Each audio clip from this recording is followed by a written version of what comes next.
Hello बेटा। कैसे हो आप सब? उम्मीद करते हैं खूब बढ़िया होंगे। और आपको पता है कि इस चैनल पे हम क्या क्या काम करते हैं। उसमें सबसे इम्पोर्टेंट काम है कि आपके फ्यूचर का ध्यान रखना। आप कौन सा करियर ऑप्शन चूज कर रहे हैं, आपको क्या करना है, उसमें क्या क्या चेंजेस आ रहे हैं, सबसे पहले आपको मैं अपने चैनल पे बता देता हूँ। ठीक है। अब देखिए, ज़्यादा बात ना करते हुए सीधे मुद्दे पे आते हैं, क्योंकि आपका एक एक मिनट मेरे लिए बहुत इंपॉर्टेंट है। और मैं नहीं चाहता हूँ कि आपका एक भी मिनट यहाँ पे एक्स्ट्रा जाए। देखिए, जीएनएम के बारे में आप सबने नाम सुना होगा। जीएनएम बेसिकली जो 12th बायो से बच्चे करते हैं वो कर लेते हैं। कुछ बच्चे नीट का एग्ज़ाम देते हैं, लेकिन जो बच्चे नीट के एग्ज़ाम में नहीं पास हो पाते हैं किसी और रीज़न से, तो वो जीएनएम की तरफ आगे बढ़ते हैं। अब देखिए, जीएनएम में कुछ चेंज हुआ है, जो मैंने आज मॉर्निंग के पेपर में देखा। और इसके बारे में आपको बताना बहुत ज़रूरी था, क्योंकि कुछ बच्चे निश्चिंत बैठे हुए हैं कि बस जीएनएम का फॉर्म आएगा, मैं भर दूंगा, मेरा एडमिशन हो जाएगा। तो बेटा सावधान, बहुत ही अटेंशन ऑफ हो जाइए। ये सिस्टम इस बार से खत्म हो गया है। ये अगली बार से खत्म नहीं होगा, इसी बार से खत्म हो गया, अब की साल से ही खत्म हो गया है। आज से ही खत्म हो गया है।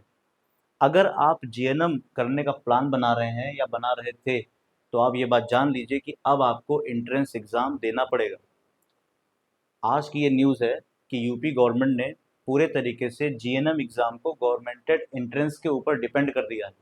मतलब जैसे नीट का एग्ज़ाम आप पास करते हैं, फिर आपको एमबीबीएस में या बीडीएस में या बीएमएस में, इन सब में एडमिशन मिलता है। बिल्कुल ऐसे ही यूपी गवर्नमेंट भी एक एंट्रेंस एग्ज़ाम कराएगी। बात ये चल रही है कि जो अटल बिहारी मेडिकल यूनिवर्सिटी है उसको इसकी रिस्पॉन्सिबिलिटी दी जाए, जो पहले भी कुछ फॉर्म कराती रहती है, आपको पता ही होगा, अटल बिहारी का अपना अलग से फॉर्म निकलता भी है। तो वो यूनिवर्सिटी ही प्लान चल रहा है कि उसी यूनिवर्सिटी को इसकी रिस्पॉन्सिबिलिटी मिले। तो जीएनएम भी इस बार अगर आप करना चाह रहे हैं, आपका प्लान जीएनएम करने का है, तो बेटा इसके लिए आप पढ़ाई करना शुरू कर दीजिए, क्योंकि बिना एंट्रेंस के आपका जीएनएम में भी एडमिशन इस साल नहीं हो पाएगा। अभी जो फिलहाल गवर्नमेंट से इन्फॉर्मेशन मिल पा रही है उसके हिसाब से जून के फर्स्ट वीक में, इसका मतलब बस आज से एक हफ्ते बाद ही इसका ऑनलाइन फॉर्म आ जाएगा। इस फॉर्म को जो बच्चे भरेंगे और भरने के बाद जो बच्चे एग्ज़ाम देंगे और एग्ज़ाम में जो बच्चे पास होंगे, सिर्फ उन्हीं को जीएनएम में एडमिशन मिलेगा। इसका मतलब ओपन एडमिशन अब जीएनएम में आप नहीं ले पाएंगे। आपको जीएनएम का एंट्रेंस एग्ज़ाम देना कंपलसरी हो जाएगा। इसलिए अच्छा, अभी बहुत ज़्यादा इसका सिलेबस नहीं आया है आपके मन में तुरंत, मैं जानता हूँ एज ए स्टूडेंट मुझे पता होता है कि आपके दिमाग में तुरंत ये बात आई होगी कि सर इसका सिलेबस क्या होगा, क्या क्या पढ़ना होगा एंट्रेंस एग्जाम में। तो फिलहाल ऐसा कुछ डिस्क्लोज नहीं किया गया है कि आखिर आपके एग्जाम में क्या आने वाला है, कितने नंबर का आएगा। लेकिन बहुत बेसिक सी बात है कि जीएनएम का एग्जाम है, तो आपसे फिजिक्स केमिस्ट्री और बायो ही पूछा जाएगा। जैसे नीट में फिजिक्स केमिस्ट्री बायो आता है, वैसे यहाँ भी फिजिक्स केमिस्ट्री और बायो ही आएगा। और लेवल थोड़ा डाउन रहेगा, मतलब आप बेसिक एनसीईआरटी पढ़ के जाइए, फिजिक्स के अंदर बेसिक कैलकुलेशन कर लीजिएगा। कुछ मैंने जो आपको बताया है चैनल के ऊपर उसको ध्यान रखिएगा।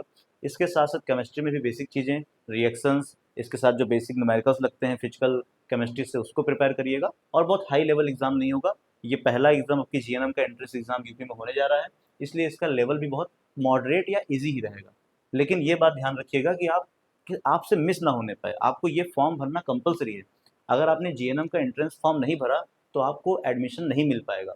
ऐसे जैसे भी फॉर्म आएगा मैं आपको चैनल पे तुरंत पहले दिन आके इन्फॉर्म कर दूंगा, कैसे फॉर्म भरना है, कितनी फीस है, क्या क्या फ़ायदा है, क्या क्या डॉक्यूमेंट, मैं सब बता दूंगा आपको। लेकिन फिलहाल मैं ये कहूँगा कि अगर आपने अपने फिजिक्स केमिस्ट्री बायो को बंद कर दिया उठा करके कि अब मैं नहीं पढ़ूंगा, तो बेटा एक बार दोबारा जाओ, उन बुक्स को उठाओ और पढ़ना शुरू करो। क्योंकि अगर आप यहाँ जाना चाहते हैं, तो यहाँ जाने के लिए भी आपको कंपलसरी है कि इंट्रेंस एग्ज़ाम पास करना पड़ेगा। ठीक है, जून के फर्स्ट वीक में आपका फॉर्म आ रहा है।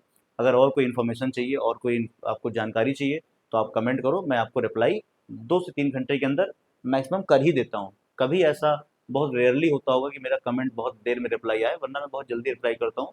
जो पुराने बच्चे हैं जानते हैं वो। ठीक है, तो बेटा अब एंजॉय करिए, पढ़ते रहिए, मस्त रहिए। Bye bye.